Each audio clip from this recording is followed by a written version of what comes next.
All right, I'm Nick Fishbane, and let's see, my dad is Paul Fishbane. He was the president of the center at one point, and he's been coming for about 30 years. He's a professor at UVA, and I go to McGill, as you can see. I'm going to third year as a math major, and I don't know how that's going to turn out. How long have you been coming to the physics center? I've been coming here since birth. Since before birth. Alright, my name's Alex Touboul. I'm 19 years old. I've been coming to the Aspen Center for Physics for pretty much all my life, every summer and every winter. My grandfather is Martin Block. He's been affiliated with the Aspen Center for Physics since, I believe, 1964. My mother grew up mostly in Aspen, and I guess a lot of my childhood was spent in Aspen as well, with Nick and Ben. I'm a junior at University of California at Santa Cruz. I'm majoring in economics. Not really sticking with the family physics thing, but I don't mind. And I just have, I don't know what to say. We'll edit that part out. I'm Ben Marker, and I'm connected with the physics because my grandfather, Peter Kaus, has been coming here. He's like one of the founders, basically, and they were able to buy a house back when it was still affordable on Pearl Court, and so that's basically how I ended up here. I was actually born here and moved away before I was, even 2 years old, but I've been coming back every summer, and it's been a great place to spend the summer. My mom and dad actually met in Aspen, so I know she spent a lot of her summers here as well, and it's just been a family place to come and spend the summers. Nick, Ben, and I have known each other pretty much as long as we've been alive. I mean, Nick is my oldest friend. Yeah. Back when we were little kids in diapers, our parents would dump one of us with the others so that they could go do what they wanted, have their vacation. And Nick and I, for the summers, at least a month a year, we were just best friends. We'd hang out every year. Even though we've gotten older and things have changed, we've still been friends. And it's just been a trio ever since I can remember. Yeah. Ben, how'd you get into it? You know what? I don't even remember the first time when I met these guys. Like they said, we were probably just toddlers. And Alex and I are like 3 days apart in birth, so I don't know, we've always been able to hang out and have a good time. I'm the oldest, but only by about a month and a half. So even our moms were hanging out when they were all pregnant, so we were in close proximity even before having any thought. So there was soccer camp, I think, for like junior soccer camp. Junior, the Scottish soccer camp, man. And we were there for like a couple of years, I think. And day camp, maybe? I'm trying to remember. I don't know. We've been left on our own for the most part a lot of the summers. Yeah. I mean, Aspen's not that big a place. Our parents have never been too worried about like us going and getting mugged or anything, so they kind of let us to our own devices. Or if we tried to run away, well, where would we go? That's our own demise. Ever since we were little, the Aspen Center for Physics has been giving us bikes. Yeah. So it's kind of given us a way to go around, There's also, Aspen has the youth center where Nick and I used to go and play pool a lot. Yeah. And I guess there's always been hiking trails and stuff like that. And Ben and I hiked a lot, and Alex came too. He is a straggler. Hikes with Ben's Saga. I remember Saga. Yeah, That was the old definitely a lot of hiking and biking and just outdoors type of living, which has always been like a really important thing for me. So that's probably my favorite thing about Aspen is the great outdoors. Actually, since a really young age, I was able to go horseback riding quite a bit, and that was always really fun. Why were you able to? Because my grandmother started riding back when she was, I think, in her 30s, and she has a couple horses that she trailers from Arizona, brings them up here, and she loves to ride pretty much every day.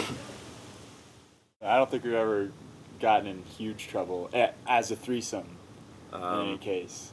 Like, definitely singularly with our parents, that's a given. We've all had our own issues. But, is it 3? I think there were a couple times when the 3 of us might have been out and we said we'd be back, before dinner, and we show up a couple hours later and they're getting pretty worried. My grandparents, I know, like, already were thinking that maybe they should call the police and see, if there was an accident or if we're lost in the mountains. It's nothing too serious. We always ended up. Maybe one time we just biked off somewhere. Yeah, I think there is. Yeah. I vaguely remember that and never We've came done back that. for like a couple months. Damming up the irrigation ditches was was Yeah. our favorite activity during picnics. When we were younger, definitely. Yeah, We'd yeah. dam up them and then take every plastic boat and duck we could find and just float it down. They'd all just get trapped in the dam. Sometimes they get stuck under one of the little footbridges and you'd never see it again. And then all of a sudden, a couple weeks later, it'd just start floating down again. We find it and Yeah. we'd immediately re-dam it. And No, but back then they didn't provide us with those little plastic boats or anything. We had to use sticks and leaves. back in Bugs. the old days. I guess it's just that fascination with water that little kids have. We were forever damming up and flooding and floating whatever we could down. I think we even, when we were a little older, we were on the clock, we were working at the center, so they told us to dam up some irrigation ditches, because, some places were higher, the water was higher in other places, and Alex just went crazy and just dammed up, the whole system. I remember that. To kill time and get more money for the hours. Yeah, I remember it was behind Smart Hall, and Jane asked us to do it, and it ended up being great because we dammed it so well that the irrigation ditches went dry actually for a period of time, and it started to flood a little bit up there, and Jane had to pay us to undam our dam. So That's the perfect plan. it really ended up paying off in the long run. I think I first started working here in 8th grade, summer before 8th grade, and I don't know, it started with empty the cigarette butts out of the ashtrays, water the plants, replace the pastries. The huge job in moving all the books a ton of books from the Stranahan Library to the basement and putting in huge boxes and stacking them. And that was a pretty big job. And Was that from the Stranahan or the Beta Hall? I think it was from Stranahan. I believe so. I remember that we did Cleaned it that out. together. Your dad was leading it. I just remember we were 13, 14 Yeah. at the time, and I remember there was these books called The Annals of Physics, and we didn't know how to pronounce it correctly, so we thought it said The Anal of Physics. And I just remember pretty much for the whole 3 or 4 hours we were doing that. We were just cracking the most immature jokes, and we were just 13, 14, we just thought it was great. It's been a great opportunity to have this job in the summers. There's probably not a better place to work. And having Paula, Jane, and Patty are probably the 3 best bosses you could have. I don't know, it's just been... Started out with Deb. That's right. But, we care about this place because it's connected with our families, and it's also just a really good place to work. Flexible hours and good pay. Very flexible hours. And very good pay.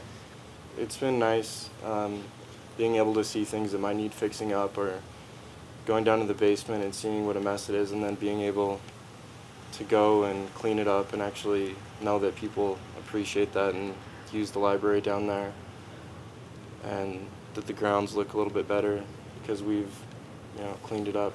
We've Picked up been sticks everywhere, where we know this place left and right. So we're Tell pretty. me where the corner posts are.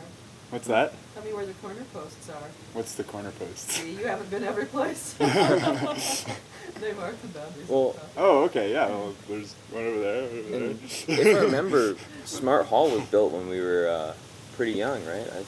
I seem to remember watching this place be built. I mean, as we've grown up, I guess the ACP's kind of grown with us. I was born September 27th, 1986. And I was born August 6th, 1986. I just turned 20. And I was September 24th of 86. 3 days before Alex. So, 86 was a good year. I go to Northern Arizona University in Flagstaff, and I love it there. I'm going to be a sophomore this year. every picnic we come, obviously. Yeah, well, except for the ones that rain. Sometimes Right, we well. bail out when that happens. You come too. Yeah, picnics have been a major tradition. I can remember that since I was a toddler. Volleyball every time.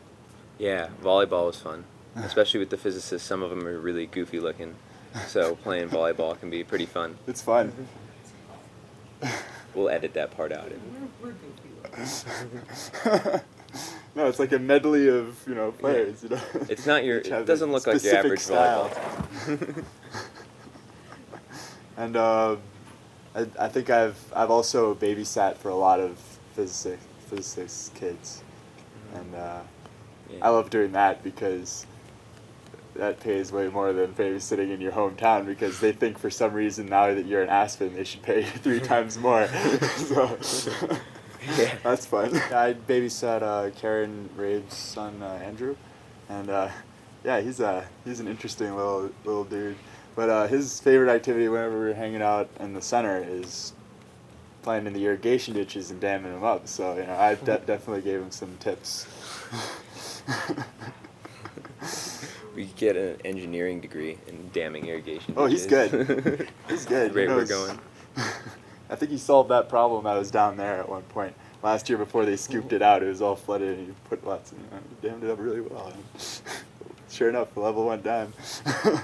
My grandparents have had a few parties at their house for physicists, and they've routinely hired Nick, Ben, and I as a cheap source of labor to whether it be serve drinks, serve hors d'oeuvres, clean up.